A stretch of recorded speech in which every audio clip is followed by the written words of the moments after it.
agora Apocalipse 13, do 11 a 18. Versão NVI, minha versão, tá? Diz assim, Apocalipse 13, 11. Então vi outra besta que saía da terra, com 2 chifres, como cordeiro, mas que falava como dragão. Exercia toda a autoridade da primeira besta, e em nome dela, e fazia a terra e os seus habitantes adorarem a primeira besta, cujo ferimento mortal havia sido curado. E realizava grandes sinais, chegando a fazer descer fogo do céu à terra, à vista dos homens. Por causa dos sinais que lhe foi prometido realizar, em nome da primeira besta, ela enganou a muitos habitantes da terra. Ordenou-lhes que fizessem uma imagem em honra da besta que fora ferida pela espada. Contudo, revivera. Foi-lhe dado poder para dar fôlego à imagem da primeira besta, de modo que ela podia falar e fazer que fossem mortos todos os que se recusassem a adorar a imagem. Também obrigou todos, pequenos, grandes, ricos e pobres, livres e escravos, a receberem certa marca na mão direita ou na testa, para que ninguém pudesse comprar nem vender, a não ser quem tivesse a marca, que é o nome da besta ou o número do seu nome. Aqui há sabedoria. Aquele que tem entendimento, calcule o número da besta, pois é número de homem. Seu número é 666. Amém? Já voltando ao versículo 11, a gente voltar já explicando, a gente vai perceber aqui o que fala dessa segunda besta, que agora emerge da terra, né, que é chamado falso profeta. Tá? Aí vai dizer o versículo 11. Então vi uma besta que saía da terra, com 2 chifres, como de cordeiro, mas que falava como dragão. Então, tinha chifre de cordeiro, mas falava como dragão. Existe até aqui, né, uma imitação de Cristo. Chifres igual como se fosse de um cordeiro. A própria besta aqui é o falso profeta, que representa, vamos dizer assim, a parte religiosa dessa tormenta, né? Tem o diabo ali, vamos dizer que é o chefe deles. Tem a parte política, que é a besta que emerge do mar, que é o anticristo. E tem a parte religiosa, que é o falso profeta, né? Para poder, né, dar respaldo. Ser um falso profeta é como se ele tivesse a profecia para dar respaldo àquele que veio antes dele, né? Para falar, apontar para a besta que emerge do mal, o anticristo, como fosse aquele, né, o verdadeiro, ou como se fosse um Deus ali, né? Então, esse falso profeta vem como alguém imitando a Cristo, inclusive, né? Diz que a besta saía da terra, ela tinha 2 chifres como de cordeiro, mas falava como dragão. Uma das coisas que a gente precisa entender aqui é, havendo igreja, havendo salvos nesse tempo, né, de grande tribulação ali, eles vão saber quem é Cristo e quem é dragão. Olha só, o texto é bem claro como diz assim, ó. Tinha 2 chifres como cordeiro, mas falava como dragão. Jesus falou que as ovelhas dele conhecem a voz dele e o seguem. Então só aqueles que não conhecem a voz de Cristo é que vão seguir ao dragão. Porque vão ver logo que a voz não é de Cristo. Pode parecer religioso, ter capa de religioso, de repente até carregar uma Bíblia. A gente não sabe como é que ele vai ser lá no futuro, né? Se vai ser só, existe, né, algumas divisões, se vai ser uma pessoa só, ou se vai ser um grupo de religiosos, né, que vai comandar a religião do mundo. Mas vai ser alguém que vai querer imitar as coisas de Cristo. Mas a voz não vai ser de Cristo. O jeito de falar não vai ser de Cristo, vai ser a voz de dragão. Quem é o dragão aqui mesmo? O diabo. Ou seja, vai falar tudo aquilo que o diabo ordenar com que ele venha falar. Então, a gente vê o falso profeta se colocando semelhante ao cordeiro. Talvez essa semelhança com Cristo seja parte da sua aparência enganosa, mas aqueles que têm o nome escrito no livro do cordeiro não vão ser enganados por ele. Aqueles que têm o selo de Deus não vão ser enganados por ele. Ele poderá parecer bom, disposto a ajudar, preocupado, né? Vai dizer lá em 2 Coríntios que o diabo pode se aparecer como um anjo de luz, para poder tentar enganar. A besta parecia um cordeiro, mas falava como dragão. A origem das suas palavras era do próprio Satanás, não era de Deus. É interessante que a gente vai ver quando Jesus fala dos judeus, ele fala, ó, o pai de vocês é o diabo, nele não há verdade, nunca se firmou na verdade, desde o início nele só há mentira, ele só olha para o seu próprio ventre, ele só fala para aquilo que é próprio, para aquilo que é para o seu benefício. Então as palavras desse falso profeta vai vir direto do próprio diabo. Assim como aconteceu em relação à primeira besta, existe uma divergência, né, como eu já falei, do que significa essa segunda besta aqui. Se é uma pessoa só ou se é um grupo de religiosos, mas não tem tanta relevância a gente saber. O importante é a gente, se vier no nosso tempo, a gente identificar, né, o que está acontecendo. A gente conhecer a voz do nosso Deus, conhecer aquilo que a Bíblia fala. E aí, quando esse falso profeta falar, você vai saber, opa, está falando como o diabo. E você sabe como o diabo é, enganador, mentiroso, só olha para os seus próprios benefícios e não pensa no próximo. Tem aparência, mas não é de verdade. Aqueles que creem que essa besta representa um movimento ou poder, apontam para a primeira besta como representando um sistema universal, né? Como eu falei, um sistema político. A primeira besta, um sistema político universal, que governa tudo. E a segunda, um sistema religioso, que também domina tudo. Resumindo, a segunda besta, identificada como falso profeta, é a pessoa ou o movimento que dará respaldo a tudo que a primeira besta fez ou fizer, já que será um representante religioso. A besta que emerge da terra fará o papel do Espírito Santo. O Espírito Santo em nós confirma, né? Se a palavra é de Deus, mostra, aponta para Deus, nos convence, não é isso? Não é isso? Então aqui o falso profeta vai vir como se fosse na pessoa do Espírito Santo, entre aspas, né? Para poder convencer as pessoas de que a primeira besta deve ser adorada, né? O anticristo deve ser adorado. Então, basicamente é isso. Versículo 12, vamos para o versículo 12, diz assim: exercia toda a autoridade da primeira besta, e em nome dela fazia a terra e seus habitantes adorarem a primeira besta, cujo ferimento mortal havia sido curado. Vocês lembram, né, que a gente já falou sobre isso? A primeira besta, né, como se houvesse um ferimento mortal, como se tivesse morrido mesmo na cabeça ali, e foi curada. E agora esse falso profeta, né, essa besta religiosa, vamos dizer assim, agora é testemunha da primeira besta e aponta para ela como se ela fosse alguém digna de ser adorado, alguém que está ali coordenando a humanidade toda para prestar glória para o anticristo, né? A autoridade da primeira besta vinha de Satanás. A segunda besta exerce todo o poder da primeira besta. A função dessa segunda besta era fazer com que a terra e os habitantes dela se prostrassem e adorassem a primeira besta, né? O falso profeta estava pronto quando o anticristo foi morto e voltou à vida. Ou seja, o falso profeta viu tudo acontecer, viu o anticristo sendo ferido com um ferida de morte na cabeça, e agora, como ele viu tudo, ele sabe de todo o enredo, agora ele conta tudo o que aconteceu para poder respaldar e dizer que ele, o anticristo, é digno de ser adorado, né? Então o falso profeta fez com que todos adorassem o anticristo. É claro, todos aqueles que não têm o nome escrito no livro da vida, todos aqueles que não têm o selo de Deus, né? Todos esses. Versículo 13.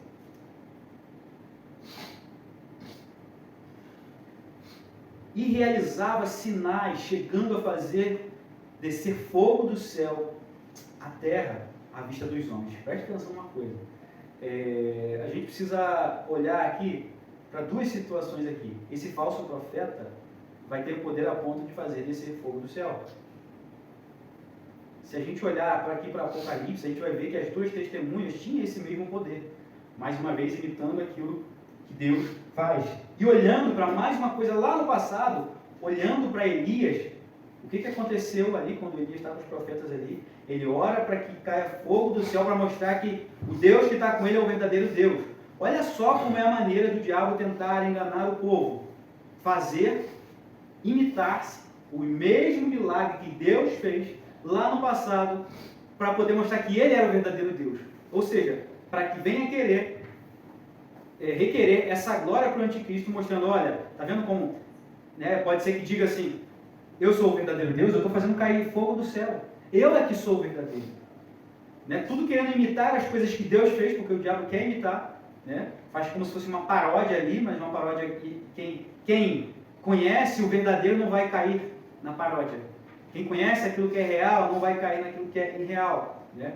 Então, ironicamente, a gente olhando para essa situação, né, de Elias lá, Elias tinha dado, ou melhor, Elias tinha realizado este milagre para que Deus pudesse mostrar quem era o profeta verdadeiro e quem não era o profeta verdadeiro. É isso? Versículo 14 diz assim: por causa dos sinais que lhe foi permitido realizar em nome da primeira besta, ela enganou os habitantes da terra. Não ressalva, né? Aqueles que não têm o selo de Deus, ou o nome escrito no livro da vida. Ordenou-lhes que fizessem uma imagem em honra da besta que fora ferida, a espada, né? Como a gente já leu, e ela reviveu. Então, Cristo vai dizer, porque se levantarão falsos cristos, falsos profetas, e farão sinais, prodígios. Cristo já falou isso lá em Marcos 13, 22. Sinais e prodígios para enganarem, se possível, até os escolhidos. Aqui é uma situação hipotética, não é que vai acontecer porque os escolhidos não vão ser enganados. O texto é bem claro. Porque se levantarão falsos cristos e falsos profetas, e farão sinais e prodígios para enganarem, se for possível, mas não é possível, enganar até os escolhidos, né? Então, não vai ser enganar os escolhidos. Mas o diabo, se pudesse, usaria o falso profeta, o anticristo, e o que ele pudesse fazer para que viesse a enganar os escolhidos. Mas isso ele não pode fazer, porque todos esses estão selados pelo Espírito Santo de Deus, e o nome deles já estão no livro da vida do Cordeiro. Glória a Deus. Continuando. Este milagre e outros enganarão os que habitam na terra, né? Descer fogo do céu. Como acontece com toda adoração que não é dirigida ao único Deus verdadeiro. Esta adoração da besta é a idolatria.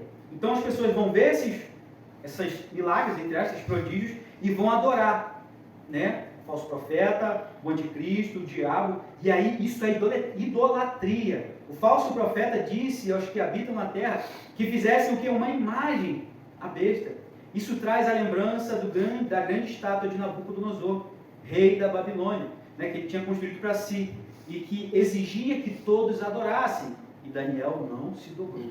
A adoração só deveria ser, né, a ele. E quem não adorasse deveria ser o quê? O morto.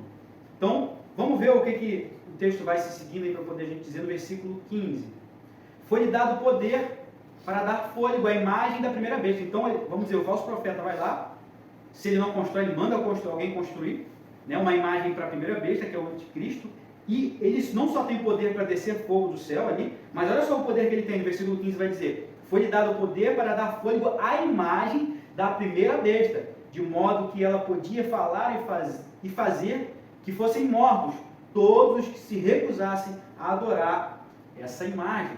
Então ele consegue dar poder até uma imagem, quando vai falar de fôlego, a comparação até, ele foi dado poder para dar fôlego. A gente já lembra lá do Éden, onde Deus faz o homem com as suas mãos ali, olha só, imitando mais uma vez aquilo que Deus fez, né? E Deus soprou, não soprou? Espírito, fôlego aqui também é espírito, em outras traduções já está espírito, né? Vivência, vamos dizer, vida ali, nessa imagem ali, e vai dizer que a imagem agora podia matar quem se recusasse a adorar, né? O falso profeta foi concedido esse poder, né? Imitando aí aquilo que Deus fez, né? A estátua parecia ter vida e aparentemente falava, pelo que a gente está vendo aqui, né? Falava aos seus adoradores, e isto outra vez convenceu a terra, porque, presta atenção, alguém chega com o poder de pegar uma imagem, a mesma coisa de, sei lá, fizesse essa bateria falar, fala comigo, a bateria começasse a falar, então, poxa, ele tem poderoso mesmo, fez a bateria falar, vou adorar esse cara, deve ser Deus. E presta atenção numa coisa, a humanidade, por si só, o homem por si só, gosta do mistério, gosta daquilo que é místico, nós gostamos do místico. Não sei vocês, mas poxa, acho que todo mundo aqui gosta de ver esses filmes da Marvel, da DC, né? Porque os camaradas têm poderes, é místico, não é isso? Todo mundo gosta disso. Então, só que aqui, né, a gente sabe que aquilo lá é mentira, a gente sabe que aquilo lá é ficção, mas aqui, olhando para o que o texto vai dizendo aqui, é como se o diabo soubesse, ele sabe, então ele sabe disso, que o povo gosta daquilo que é místico, traz aquilo místico de uma maneira que as pessoas vão gostar, vão receber, vai trazer uma falsa paz, vão trazer de repente uma falsa cura, vai trazer algo poderoso, maravilhoso, místico, e as pessoas vão querer adorar isso, e as pessoas vão querer obedecer a isso, né? O Deus cristão, né, parecia estar misteriosamente silencioso, a gente olhando para isso aqui, né, invisível, mas esse Deus falado, o anticristo aqui, podia ser visto. É como se nessa época aqui, não só a gente vai ver a primeira besta olhando o anticristo, né, proferindo blasfêmias contra Deus, e também pode ser que nesse momento aqui, essa imagem falando, vai falar, tá vendo? Esse é o verdadeiro Deus. Cadê o Deus de vocês? Está em silêncio? Morreu? Onde está o Deus de vocês? Olha aqui, esse é o verdadeiro Deus que dá poder para essa imagem falar. Esse é o verdadeiro Deus, né? E a gente vai ver aqui, né, olhando para a autoridade que essa imagem tem, né, a essência dessa autoridade, né, do poder do falso profeta, está nas palavras, né? Que fossem mortos todos os que não adorassem a besta. Então, ele usava do medo, vai dizer que vai usar do medo aqui também. Não só dos milagres, mas do medo também. Por que do medo? Todos aqueles que não adoraram essa imagem fazer o quê? Vão ser mortos. Então, existe aí duas coisas. Porque tem gente, inclusive, que mesmo recebendo, vamos dizer, algum prodígio, algum milagre, olhando para o meio crente, vamos dizer assim, mesmo foi curado, aconteceu alguma coisa na vida, mas mesmo assim, de repente ela só queria cura, não quer Deus, né? Mas aí, vamos dizer, se Deus fosse igual, está dizendo que essa imagem fosse, não, eu te curei, fiz um milagre, fiz prodígio, agora me segue, se não me seguir eu vou te matar. Deus faz isso com o homem? Não faz isso com o homem. Então a autoridade dele não vai ser só no prodígio, mas no medo também, no medo. Vai colocar medo nas pessoas. O cristianismo tornou-se um crime que deveria ser punido com a pena de morte. Por que eu falo isso? Todos aqueles que não adorarem a besta são aqueles que estão servindo a Cristo. Então o cristianismo virou, né, uma coisa digna de ser punida com pena de morte. Pois somente aqueles que adorassem a Cristo não estariam dispostos a se dobrar, a adorar a imagem da besta. Então, é uma perseguição universal a todos aqueles crentes que tiverem nesse momento da grande tribulação. E serão mortos. Versículo 16 e 17.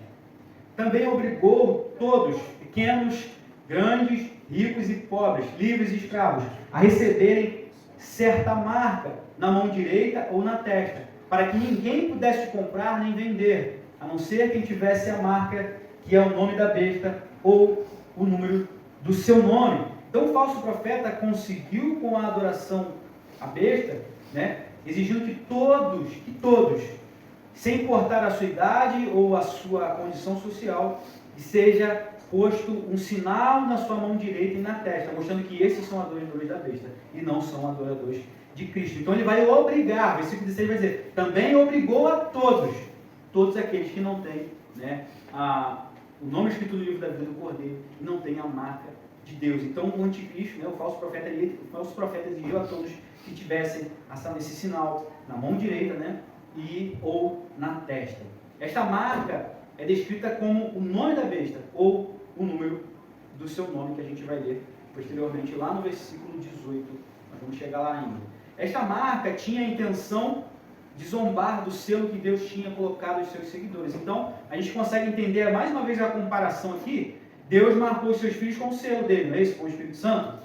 Marcou. E agora a besta vai marcar os seus seguidores com o selo dele também, para poder dizer que ele também tem. Mais uma vez, imitando aquilo que Deus fez, mas querendo glória para ele. Assim como Deus tinha marcado o seu povo para salvá-lo, agora a besta também marcou o seu povo para, entre aspas, salvá-los da perseguição que estava tendo, que vai ter no momento, né?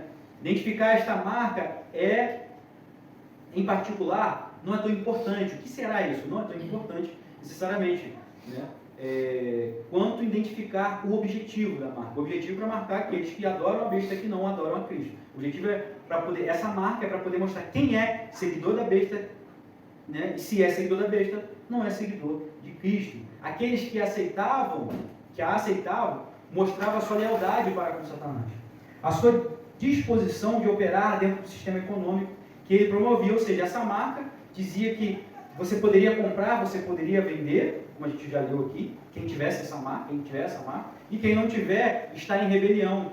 Quem não tiver, vai ser como naqueles filmes que tem, né? Tem sempre a resistência, né? Então, se tivermos vivos na época, só vamos ser a resistência desse poder econômico, político e religioso, como já estamos sendo. Porque tudo aquilo que se apresenta contra os ensinamentos de Cristo é anticristo. Tudo aquilo, né, que Jesus vai dizer, aquele que não ajunta espalha, quem não é por mim é contra mim. Então nós já estamos sendo essa resistência contra tudo aquilo que não vai de acordo aos ensinamentos de Cristo, né? Recusar a marca significa comprometer-se completamente a Deus. Então, recusar a marca do anticristo significa que você está se comprometendo a Deus, né? Preferindo a morte, assim tendo a marca de Cristo. Por quê? Cristo morreu. Então, se tivermos que morrer, morreremos. Seremos sacrificados, mas seremos salvos pelo Senhor. As pessoas terão que adorar a besta para receber a marca e para conseguir comprar ou vender qualquer coisa. Fica claro que aqueles que recusarem a marca, ou seja, os cristãos, estarão destinados à ruína econômica, à fome, a toda e qualquer situação, à falta de moradia e tudo mais, né? No final dos tempos, ninguém será capaz de comprar ou vender nada se não tiver a marca da besta. Mas aí eu te falo uma coisa. Deus permite, inclusive, que essa besta, que esse falso profeta, enfim, que o diabo tenha um poder limitado sobre o nosso corpo físico, e Deus pode permitir com que venha nos matar, mas Ele não pode fazer nada no âmbito espiritual na minha e na sua vida, porque nós temos o nome no livro da vida do Cordeiro. Nós temos o selo de Deus. Nós temos essa esperança, nós temos essa, não só esperança, mas promessa viva e verdadeira. Né? Deus guarda a tua igreja, guardou em toda a história na perseguição e continua guardando a sua igreja. Agora nós vamos para o versículo 18, que é algo muito falado. Talvez, né, alguns teólogos vão dizer que tem mais de 100 comentários, 200, 300 comentários, para poder tentar explicar o que é essa marca da besta. Né? Versículo 18 diz assim: aqui a sabedoria, aquele que tem entendimento, calcule o número da besta, pois é número de homem, seu número é 666. Né? O significado deste número foi discutido e é discutido há quantos anos? Né? Na época que ele foi, que João escreveu, tenho certeza que foi discutido tentando calcular quem seria, né? E inclusive algumas pessoas até falam que poderia ser a trindade satânica, porque o número 6 é o número de homem, incompleto. 7 é o número da perfeição. A gente já viu isso aqui em Apocalipse, que 7 é o número da perfeição. Sempre vai falar sobre 7 Espíritos de Deus, vai falar sobre os 7 candelabros, 7 candeeiros, né? Tudo falando, apontando para a perfeição. E 6 é incompleto, né? Alguns vão dizer, 666 significa ali Satanás, né? O dragão, o anticristo e o falso profeta. Alguns vão dizer isso. E aí eu anotei algumas coisas aqui que eu já ouvi na história, né? Algumas coisas que eu li e pesquisei. No passado, homens disseram, né? Vamos dizer lá no passado lá, que poderia ser Nero, porque a simbologia do nome dele em números daria 666, né? Porque o texto aqui está mandando calcular, né? Isso, versículo 18, aquele que tem entendimento calcule o número da besta, pois é o número de homem, seu número é 666. Então as pessoas tentaram calcular, trazer uma numerologia ali, disseram, não, o nome Nero, na língua original, e colocando para número, significa besta, né? Então para eles lá no passado, lá, olharam e viram, Nero é essa pessoa. Outros olharam e conseguiram fazer esse cálculo aí, né? E disseram que era César. Outros já olharam, não, é Hitler, Mussolini, enfim, de todos esses, Mao Tse-tung, todos esses aí, né? Esses ditadores aí do passado. Olhando para uma história mais recente, alguns disseram que o 666 é o www, tá vendo? Vocês ficam acessando aí o site www, significa 666. Aí, vocês estão seguindo a marca da besta aí. A gente já viu também, código de barras. Olha aí, código de barras, 666. Outros, simplesmente, né, a marca da besta é um chip, né? É uma marca, a gente não sabe exatamente o que é.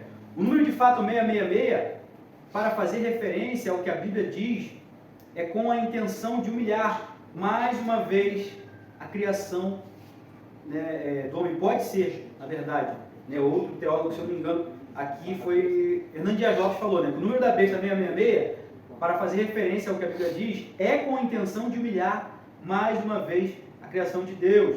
É como se, preste atenção, se isso for literal, vamos pensar que é literal. Imagina quem quer seguir a besta, tem o número 666 aqui na testa. É algo humilhante, não é isso? Ou, né, no pulso, está escrito 666. Então, quando você já vai identificar alguém na rua, olha a roupa lá, seguidor da besta, tem 666 na testa. Mais uma maneira de humilhar, e de o diabo está marcando ali, mostrando, querendo humilhar aquilo que Deus criou. Ele não humilha Deus, mas tentando, né, mais uma vez, humilhar, colocar para baixo a criação de Deus. Tá? William Barclay, que é outro teólogo, diz que as interpretações com respeito ao número 666 são infinitas.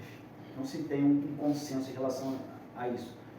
William Maul, é o nome do camarada aqui, William Maul, um dos expoentes, né, um dos excelentes teólogos do dispensacionalismo, editor da revista Chamada da Meia-Noite, faz referência a diversos significados do número 66, mencionando desde o computador, esse camarada diz que o 666 pode ser o computador, ou uma banda de rock famosa. Ele disse que poderia ser os Beatles, o 666, né, o falso profeta, alguma coisa assim.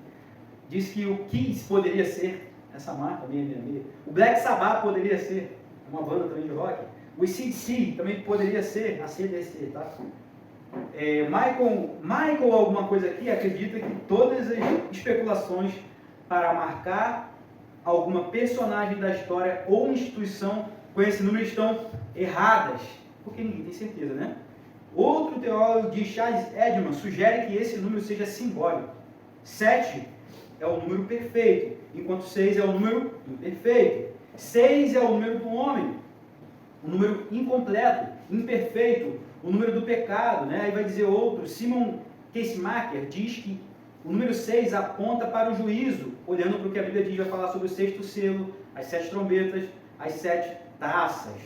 William Hendricks, nessa mesma linha de pensamento, diz que 666, o número do anticristo, é o fracasso sobre fracasso sobre fracasso, porque se 6 é o número incompleto, então fracasso sobre fracasso sobre fracasso, isso significa 666, né?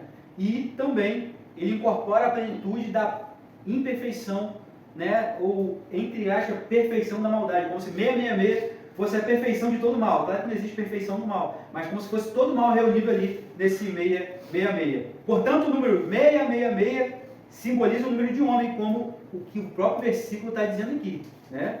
O versículo vai dizer: aquele que tem entendimento calcule o número da besta, pois é número quê? De homem. Então a gente sabe que é número de homem. E a gente sabe que, pensando no homem, 6 é um número incompleto, né? Fracasso sobre fracasso sobre fracasso, podemos dizer assim. Todos esses seres humanos e a sua contínua imperfeição, né? 3 números 6 juntos implicam em uma trindade imperfeita. Uma paródia, que eu já até falei anteriormente, do número 7. O número simboliza o domínio universal e completa da iniquidade, né, humana ali, sendo destronada de uma vez ali, sendo marcado. Aqueles que, de fato, não têm o selo de Deus, não têm a marca de Deus, não têm o nome escrito no livro da vida, de fato vão ter outro selo, e é o selo, né, do fracasso, o selo daqueles que pertencem ao diabo. Mas aqueles que são mais do que vencedores, esses vão receber o selo de Deus, o selo da vitória.